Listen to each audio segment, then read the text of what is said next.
And I'll be waiting in the shadow of the sun. Season time, I know it's been before. Closer comes what you're waiting for.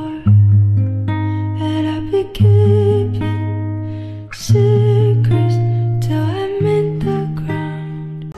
Hello বন্ধুরা, শুভ সকাল। আমি সুবর্ণা। এখন আমি চীনের জিরিন প্রদেশের যে ছাংবাইশান দর্শনীয় স্থানে চলে এসেছি। এখানে হলো চীনের বৃহত্তম আগ্নেয়গিরির যে দর্শনীয় স্থান। আজকে আমাদের সাথে ছাংবাইশান ঘুরে বেড়াবেন, আসুন। চীনের ছাংবাইশান দর্শনীয় স্থান জিরিন প্রদেশে অবস্থিত, যা চীনে আলপস পর্বতমালার মতো সুবিখ্যাত তুষারময় পাহাড়। এখানকার বনাঞ্চল আগ্নেয়গিরির ধ্বংসাবশেষ থেকে উৎপন্ন আদিম বন। আগ্নেয়গিরির ধ্বংসাবশেষে আদিম গাছগুলোর শিকড় বেশি গভীরে যেতে পারেনি। ছাংবাইশান দর্শনীয় স্থানে 42টি প্রাকৃতিক ঝর্ণা দেখা যায়।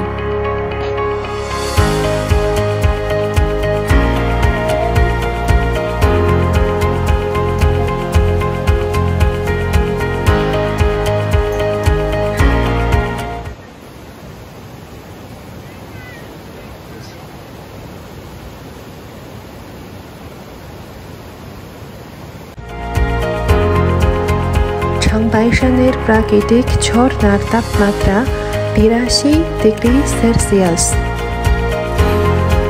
এর গরম পানিতে ডিম আর ভুট্টা সহ বিভিন্ন খাবার সিদ্ধ করা যায়। এই পানিতে সিদ্ধ করা ডিম অনেক খনিজ উপাদান থাকে, যা বেশ পুষ্টিকর।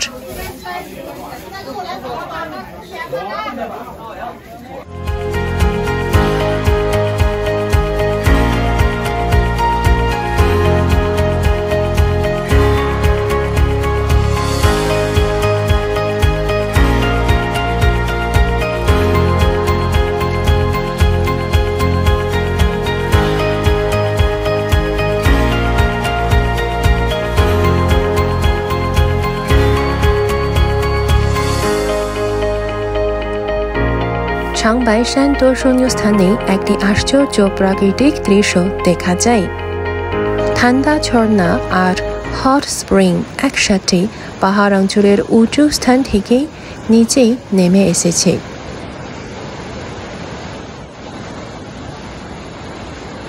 ঠান্ডা ঝর্ণার পানির তাপমাত্রা মাত্র 7 ডিগ্রি সেলসিয়াস। শীতকালেও এই পানি বরফে পরিণত হয় না।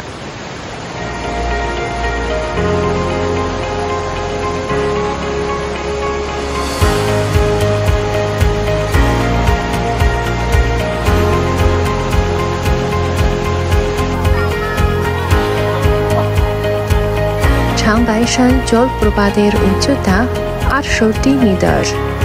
টিয়ানচি হ্রদের পানি পাহাড় অঞ্চলে প্রায় 1000 মিটার প্রবাহের পর এই জলপ্রপাত সৃষ্টি হয়। 206টি সিঁড়ি আরোহণের পর আমি অবশেষে টিয়ানচি এলাকার কাছে একটা জলপ্রপাত চলে এসেছি।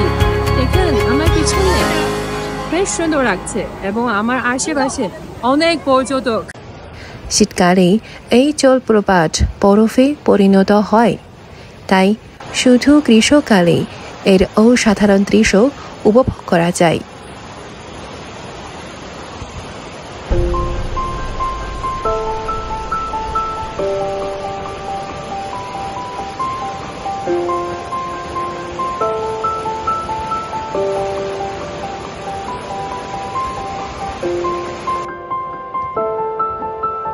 প্রতি বছরের জুলাই ও আগস্ট মাসে ছাংবাইশান ভ্রমণের মৌসুম। তখন প্রতিদিন 15,000-এরও বেশি টিকিট বিক্রি হয়। সাধারণত অনলাইনে 1 সপ্তাহ আগে টিকিট বুকিং দিতে হয়।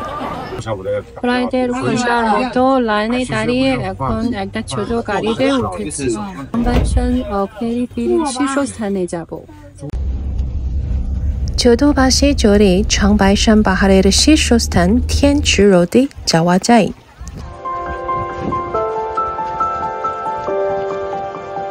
টিয়ানচি হ্রদের আয়তন 9.8 বর্গ কিলোমিটার। এর উচ্চতা 373 মিটার।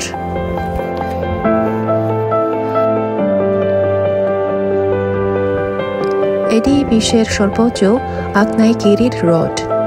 এর উচ্চতা সমুদ্র পৃষ্ঠ থেকে 2199 মিটার। স্থানীয় বাসিন্দারা আমাদের বলেন, তিয়ানচি হ্রদে সব সময় কুয়াশা থাকে। এর পুরো দৃশ্য দেখতে পাওয়া খুবই সৌভাগ্যের ব্যাপার। আশা করি আপনারাও আমার মতো সৌভাগ্যবান হবেন।